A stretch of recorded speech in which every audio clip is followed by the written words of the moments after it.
اور فرمایا یہ وہ قرآن کی آیات ہیں جو آپ کو دی گئی ہیں تاکہ آپ لوگوں کو اندھیرے سے روشنی کی طرف لے کر آئیں، اور یہ صراط عزیز، صراط مستقیم کی طرف لے کر آنے والی ہیں یہ آیات طیبات۔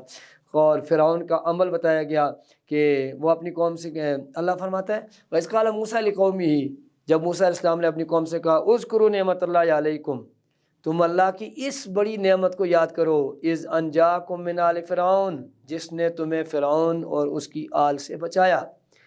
کیوں؟ یسومونکم سوء العذاب، وہ تمہیں بہت زیادہ عذاب دینا چاہیے۔ کیا عذاب ہے دیکھیں، یذبحون ابناءکم، وہ تمہارے بیٹوں کو قتل کرتے، ویستحیون نساءکم، تمہاری بچیوں کو زندہ رہنے دیتے تھے، وفی ذالکم بلاء من ربکم عظیم، اور اس میں تمہارے رب کی طرف سے تمہارے لیے بڑی آزمائش ہے۔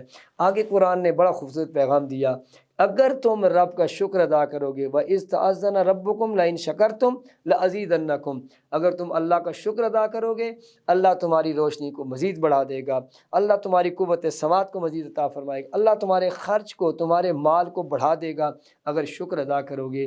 لیکن اگر ناشکری کرو گے ان عذابی لشدید، اللہ کا عذاب بھی پھر بڑا سخت ہے۔ ساتھ ہی فرما دیا اس سے آگے، فرمایا وہ لوگ جنہوں نے کفر کیا اپنے رب کا، ان کے اعمال ایک ہوا کی طرح بکھر جانے والے ہیں، انہیں کوئی فائدہ نہیں دیں گے، اور جنہوں نے اپنے رب کریم کی بارگاہ میں بھروسہ کیا، ایمان کو تھامے رکھا، ان کے تھوڑے اعمال کے بدلے میں میرا اللہ انہیں زیادہ اجر عطا فرمائے گا۔ ناظرین کرام، اسی طرح فرمایا جن لوگوں نے اللہ کے لیے قول ثابت، یثبت اللہ الذین آمنوا بالقول الثابت فی الحیات الدنیا وفی الآخرہ ویضل اللہ الظالمین، اللہ ظالموں کو گمراہ کرنے والا ہے۔ اسی طرح فرما دیا قل، اے میرے حبیب میرے بندوں کو بتا دو، وہ جو نماز قائم کرتے ہیں، ایمان لاتے ہیں، اور وہ اپنے اللہ کے دیے ہوئے رزق کو خرچ کرتے ہیں، اللہ تعالیٰ نے ان کے لیے دنیا میں بھی اور آخرت میں بھی انہیں بہت بڑی کامیابی عطا فرما دی ہے۔ اور آخر میں دعائے ابراہیم ہے، حضرت ابراہیم علیہ السلام کا اللہ کی ذات پہ توکل بیان کیا گیا۔ آخری رکوع 13ویں پارے کا سیکنڈ لاسٹ رکوع لازمی پڑھیے گا۔ وہ بے آب و گیا ریگستان، وہ مکہ کی زمین جہاں نہ پانی ہے نہ دانہ ہے، بس صرف ایک میرے کریم رب کا یارانہ ہے۔ ابراہیم علیہ السلام اپنی بیوی کو، اپنے بچوں کو وہاں چھوڑ کے اللہ کے حوالے کر کے واپس آتے ہیں۔ اللہ نے وہاں پر پھر ایسا غیر ذی زر کو ایسا زراعت والا بنایا کہ دنیا کی تمام نعمتیں وہاں موجود ہیں۔ حضرت ابراہیم علیہ السلام نے دعا مانگی، الحمدللہ الذی وہب لی علی الکبر، مالک تیرا کرم ہے جس نے بڑھاپے میں مجھے بیٹا عطا فرمایا۔ تو پتہ یہ چلا کہ جب رب کوئی دے تو پھر اکڑنا نہیں چاہیے، مانگنا چاہیے، رب کی دعا، رب کی بارگاہ میں استغاثہ کرنا چاہیے، تیری مہربانی ہے جو تو نے دیا ہے۔ اور پھر اس کے بعد اللہ کی بارگاہ میں دعا کرتے ہیں، رب اجعلنی مقیم الصلاۃ، ہم ہر روز یہ دعا پڑھتے ہیں نماز میں، کاش ترجمہ یاد کر لیں، کاش اس کا معنی آ جائے کہ میں کتنا بڑا کام کر رہا ہوں تو زندگی سنور سکتی ہے۔ آج کی اس منزل میں ہم نے یہ پیغام یہ لیا کہ انسان زندگی میں اپنے مالک کریم کی بارگاہ میں جتنی دیر جھکتا رہے گا، جو کچھ اس کی بارگاہ میں عرض کرے گا، اللہ تعالیٰ اس کی برکت سے اس کے اوپر اپنی رحمتوں کو نچھاور کرے گا۔ آئیے دعا کا وقت قریب ہے، اللہ تعالیٰ کی بارگاہ میں رمضان المبارک کی ان خوبصورت ساعتوں کے اندر دسترخوان پہ طرح طرح کی نعمتیں اللہ کی سجی ہوئی ہیں، آئیں مل کر یہ دعا کرتے ہیں، ہمارا خالق، ہمارا مالک جس نے رمضان دیا، جس نے ہمیں قرآن دیا، جس نے اپنے نبی کا فیضان دیا، ہم اس قابل ہوئے کہ آج ہماری زبانیں قرآن کے لیے کھل رہی ہیں، ہماری زبانیں حضور کی نعت کے لیے کھل رہی ہیں۔ اللہ نے ہمیں اتنا عظیم مہینہ عطا فرمایا جس کے صدقے ہمیں قرآن ملا ہے، جس کے صدقے ہمیں پاکستان ملا ہے۔ یہ رمضان کے مقدس مہینے میں افطار کی گھڑیاں قریب ہیں، طرح طرح کی نعمتوں کو دیکھتے ہوئے، اپنے آپ کو دیکھتے ہوئے، اپنے مالک کی عنایات کو دیکھتے ہوئے ہاتھ کو پھیلا لیجئے۔ گھروں میں دیکھنے والی مائیں بہنیں بیٹیاں یقیناً افطاری کے دسترخوان سجانے میں مصروف عمل ہیں، افطاری کا سامان تیار کرنے میں مصروف عمل ہیں۔ اللہ ہی آپ کو اس کا اجر عطا فرمانے والا ہے۔ ان تمام بزرگوں کے لیے دعا گو ہوں، ان تمام ماؤں بہنوں بیٹیوں کے لیے دعا گو ہوں۔ اللہ تعالیٰ سب کو نور رمضان کی برکت سے استفادہ نصیب فرمائے۔ اللہم صلی وسلم دائما ابدا علی حبیبک خیر الخلق کلہم۔ اے مالک الملک، ہم سب کی اس حاضری کو اپنی کریم بارگاہ میں قبول و منظور فرما۔ فرما۔ یا اللہ ہماری زبانوں کو اپنے قرآن کے نور سے معطر و منور فرما، حضور کے نام سے معطر و منور فرما۔ ہمارے رزق میں اللہم بارک لنا فی شعبان و بلغنا رمضان کی برکتیں عطا فرمانے والے ہمارے حالات پر اپنا کرم عطا فرما، وطن عزیز کو سلامتی عطا فرما۔ انت مولانا فانصرنا علی القوم الکافرین، فلسطین کے مسلمانوں کی اپنے کرم نوازیوں سے، ان کی اپنے غیب کے خزانے سے مدد فرما، تیرے سے بڑا مدد کرنے والا کوئی نہیں، تو ہی ہمارا شامل حال ہے۔ اللہم ربنا تقبل منا انک انت السمیع العلیم برحمتک یا